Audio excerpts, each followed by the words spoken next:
বালি ব্যবসার আড়ালে কি চলছিল অন্য কোনো বড়সড় বেআইনি কারবার? বীরভূমের মোহাম্মদ বাজার থানা এলাকায় এক বালি ব্যবসায়ীর বাড়িতে অভিযান চালিয়ে বিপুল পরিমাণ নগদ টাকা ও সোনা উদ্ধার। গোপন সূত্রে খবর পেয়ে শুক্রবার রাতে মোহাম্মদ বাজার থানার রাজ্যধরপুর গ্রামের বাসিন্দা তথা বালি ব্যবসায়ী লবণ শেখের বাড়িতে হানা দেয় পুলিশ। আর সেখানেই উদ্ধার হলো বান্ডিল বান্ডিল নোট এবং থরে থরে সাজানো সোনার গয়না। পুলিশ সূত্রে জানা গিয়েছে, শুক্রবার রাতের আচমকা অভিযান লবণ শেখের বাড়ি থেকে উদ্ধার হয়েছে নগদ 49,75,502 টাকা। এর পাশাপাশি উদ্ধার হয়েছে প্রায় 500 গ্রাম সোনার গয়না।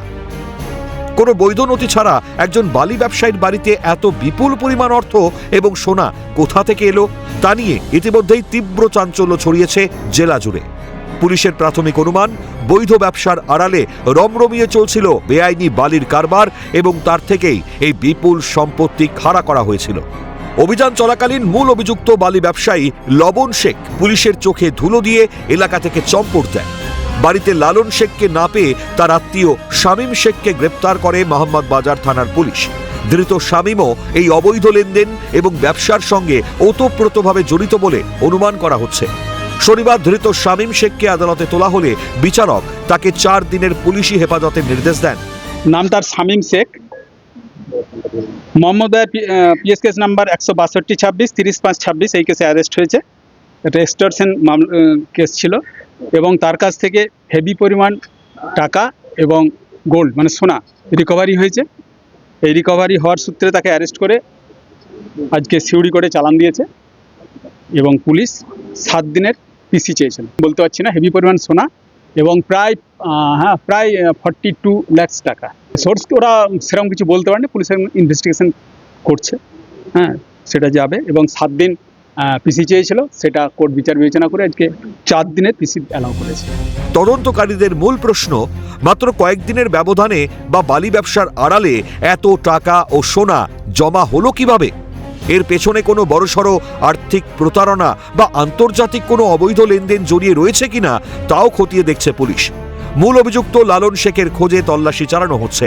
তাকে গ্রেপ্তার করা গেলেই এই চক্রের শিকড় কতদূর বিস্তৃত তা পরিষ্কার জানা যাবে। আপাতত শামীম শেখকে জেরা করে এই অবৈধ আয়ের সাম্রাজ্যের বাকি অংশীদারদের নাম জানার চেষ্টা করছে বীরভূম জেলা পুলিশ। গেরুয়া শিবিরের দাবি, রাজ্যে আইনের শাসন প্রতিষ্ঠা হয়েছে, আর কোনো অবৈধ কাজ চলবে না। বীরভূমের মাটি থেকে অবৈধ বালি ব্যবসায়ীদের শিকড় গোড়া থেকে উপড়ে ফেলা হবে। রাজ্যে আইনের শাসন প্রতিষ্ঠা হয়েছে, তো এই ধরনের যারা বালি কারবারির সাথে যুক্ত ছিল ইলিগেল, এখন তো আর ইলিগেলের কোনো বিষয় নেই, এখন পুরোটাই লিগেল। তারা ভাবছে হয়তো ইলিগেল ভাবে আমরা বিগত সরকারের আমলে যেভাবে ফুলে ফেপে উঠেছিলাম তো সেইভাবেই হবো, তো সেদিন তো আর নেই। তো এখন রাজ্যে আইনের শাসন প্রতিষ্ঠা হয়েছে, পুলিশের কাজ করছে আর পুলিশের কাজ করবেও। আর বীরভূমটাকে এই বালি চুরি যারা করেছিল তারা বীরভূমের শিক্ষা, সংস্কৃতি, মান সমস্তটাই ধুলোয় মিশিয়ে দিয়েছে। তো এখন নতুন সরকার এসেছে, ভারতীয় জনতা পার্টির নেতৃত্বে সরকার গঠন হয়েছে।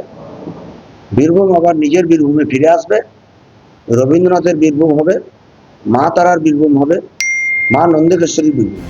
এই বিপুল কালো টাকা কি শুধু লবণ বা শামীম শেখেরই, নাকি এর পেছনে রয়েছে কোনো বড় তৃণমূলের মাথা? বালি ব্যবসার আড়ালে হওয়া এই অবৈধ আর্থিক লেনদেনের মূল শিকড় উপড়ে না ফেললে আরেকজন লবণ তৈরি হবে। বীরভূমের সাধারণ মানুষের সম্পদ লুট করে গড়ে ওঠা এই সিন্ডিকেট রাজকে এবার চিরতরে স্তব্ধ করার দাবি স্থানীয়দের। বীরভূম থেকে ভোলানাথ চক্রবর্তীর রিপোর্ট, ক্যালকাটা নিউজ।